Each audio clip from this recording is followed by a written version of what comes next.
Morning, everyone. Welcome to this morning's edition of the MPC Markets Morning Call. It's the 15th of July, halfway through the first month of the new financial year and the back half of 2026. We had a bounce in stocks overnight. You can see me looking slightly suspicious there as inflation eases to 3.5. Which, look, it was, and the press has really run with overnight that it was the first pullback in inflation since COVID as a positive thing. I think that's more concerning than it is positive. And it was all to do with oil prices coming back and pump prices at the and gasoline prices in the US. As you can see here in the purple, PPI generally does lead CPI by a few months. I would say that PPI number comes back tonight as well, obviously, but it's still not good. It's still pretty high, and then the bleedingly obvious thing is, as I pointed out here, it's 3.5 is still a hell of a lot more than the target of 2. So, like, realistically, and inflation's an economy killer, and Walsh is pretty serious about it. I mean, it's taken July rate hikes off the table, and as I said in yesterday's podcast, July was ridiculous anyway. They were never hiking in July, in my opinion. That was just bond markets being a bit silly and probably some margin calls because people were caught out, etc.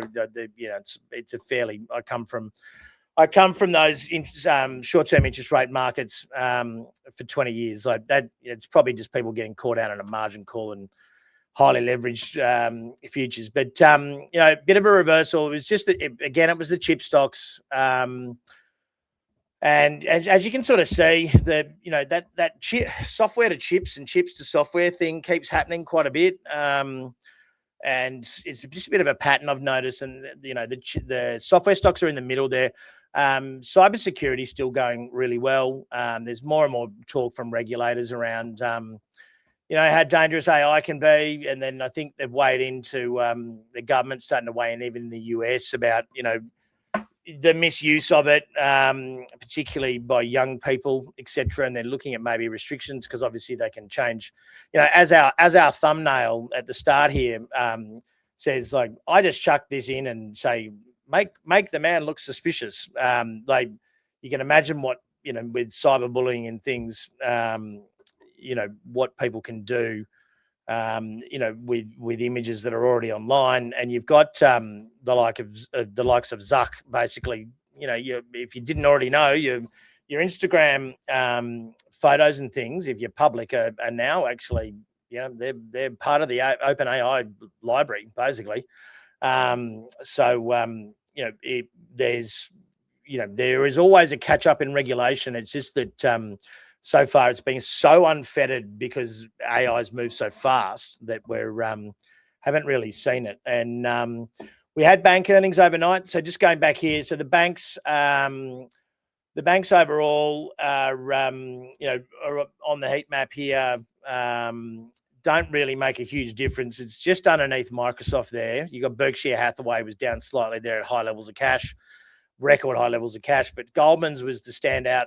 It was up 9%. JP Morgan was up 2.5%. And Wells Fargo was down. Citigroup was actually down 5%. They all beat by significant margins. And on EPS and revenue, it's the old analyst trick, and who better to know the old analyst trick to make sure that they beat than the guys from investment banks. But really, it was the trading desks that carried most of these. Hence, why you've seen Goldman Sachs really high. There was some positive comments around basically, AI is going to be great for M&A. It's going to be great for for IPOs. It's going to be great for corporate sales and all this sort of thing, which is true. Which is what probably why Goldman's was a little bit more upbeat.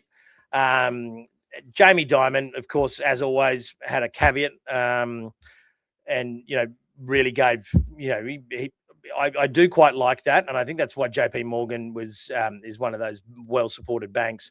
But Goldman's record equities trading, but JP Morgan had record profit and revenue as well. So, and their stock trading was at a record as well. So, as you can see, like the non markets kind of banks were the ones that performed the most anemic.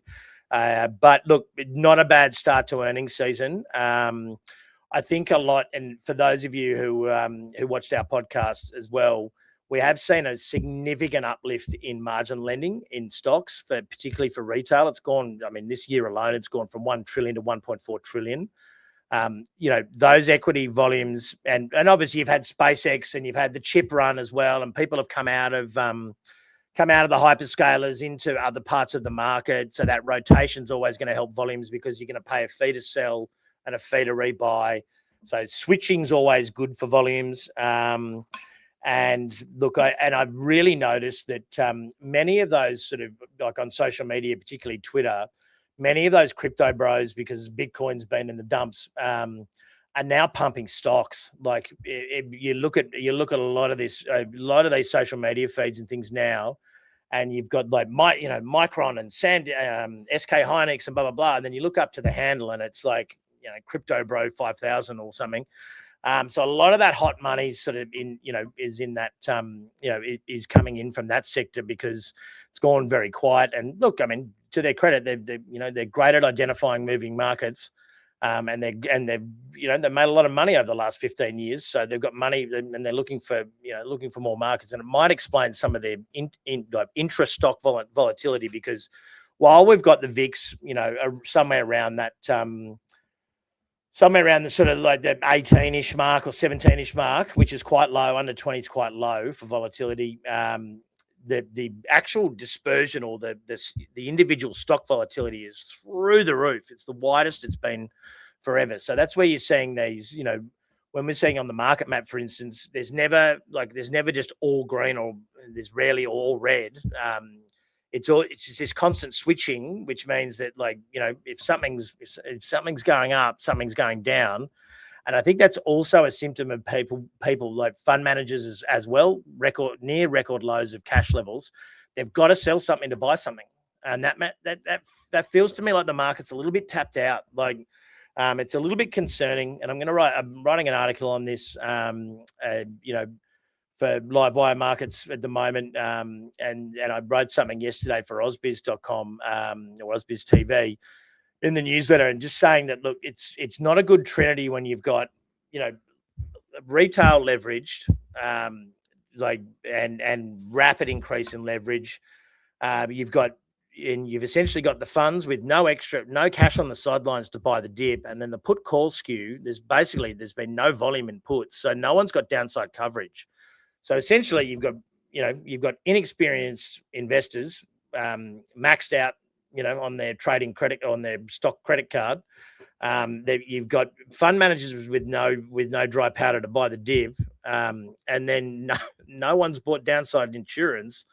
I don't like it when markets are like that, and it could just be that we've gotten so used to the news from Trump overall, like this constant feed of what used to be, once every 18 months sort of style geopolitical event or announcement or whatever, happens on like a twice weekly basis at the moment. We've become a little bit numb to the bad news. It's just like a Tuesday, and what it does is lull people into a false sense of security. And what triggers the down move is not necessarily a massive catalyst. It's more so, that a little bit of the leverage being sucked out of the market, or it might be one single stock that everyone's holding that gets belted and triggers margin calls, or we slip away really quickly. There's still those rumors floating around about from the Kremlin that you could have Putin's looking at another major assault on Ukraine. That's why they call them black swans. And I'm not saying it's going to be a black swan, but that's why markets have sharp moves, is because it comes from somewhere you don't really realize, a little bit out of left field. But you add to that those factors that I'm talking about, and then all of a sudden it's not a great recipe, because it's like it sort of triggers a little bit of an initial free fall, and valuations, as we know, at the moment, not really mattering to the upside, but very much, can very much with things at these levels matter to the downside.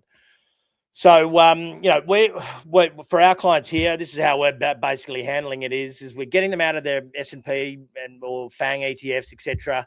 At the moment, and we're utilizing a structured investment, and it's available for sophisticated investors, and it's available for for retail as well.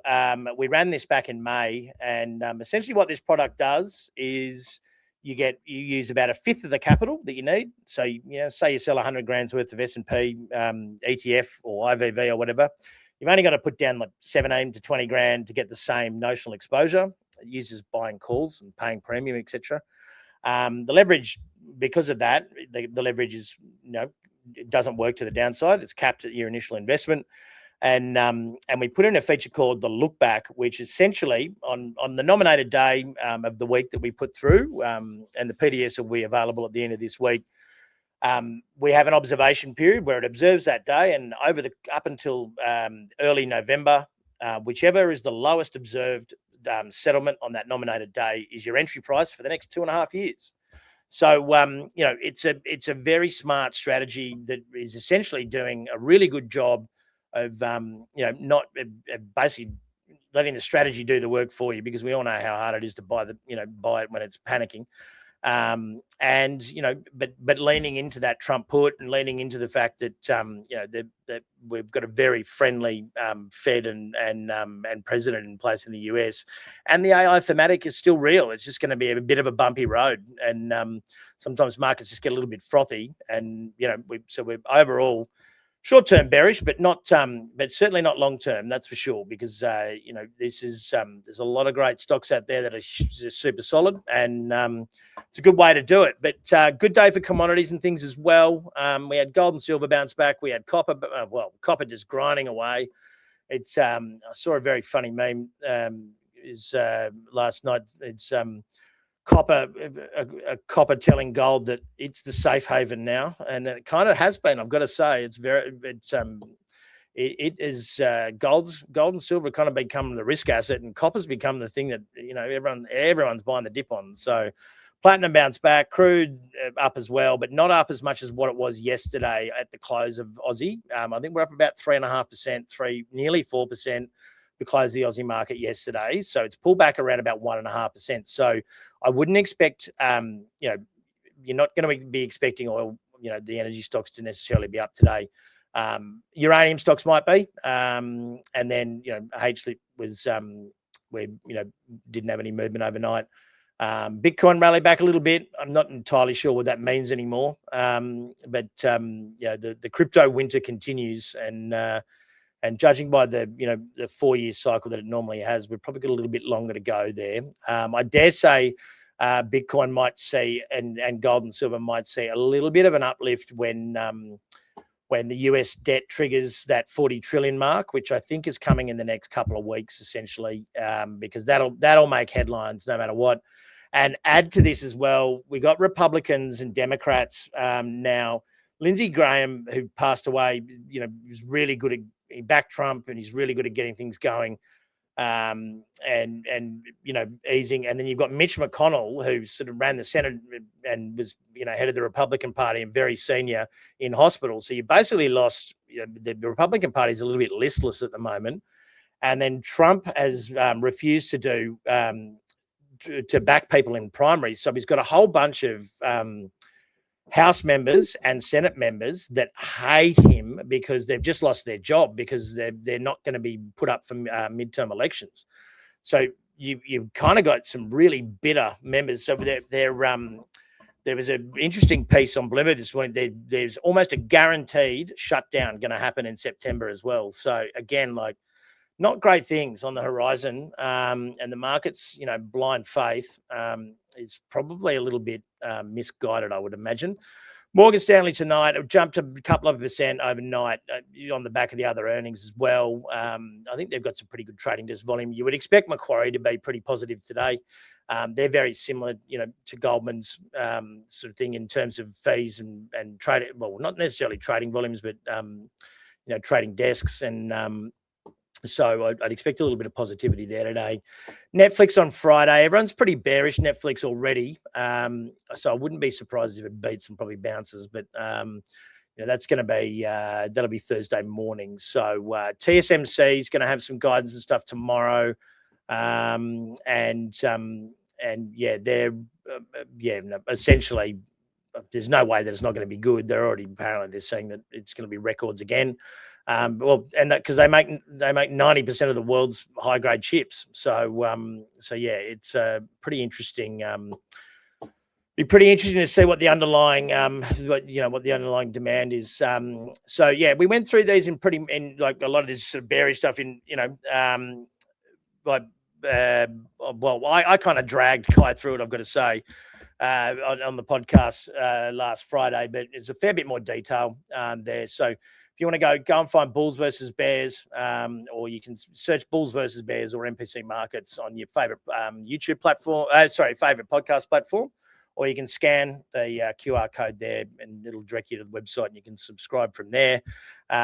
We sort of do prefer to prepare people for when we sort of think market's going to pull back in advance rather than when the horse is bolted. So it's and it does feel these one of these scenarios where over the last 30 years being in markets where there's a few little factors starting to pile up a little bit too much, it's probably best to clean house and get things, get yourself prepared beforehand. If it doesn't pan out, I don't think you're going to miss out on much of the upside. But you'll thank us if it does slip away as we're kind of expecting. But ASX today, probably not. I mean, futures are up about 50. I think the bank earnings will be a positive read through for the market. And obviously those commodities and stuff will be pretty positive for the mining sector. So I think overall we'll probably have a pretty good day. It might be a good opportunity to review. We do have a portfolio review thing. Just go to mpcmarkets.com.au, submit your portfolio free of charge. We've got a no hassle policy. We can run you through it. But have a great day, people, and we will speak again tomorrow.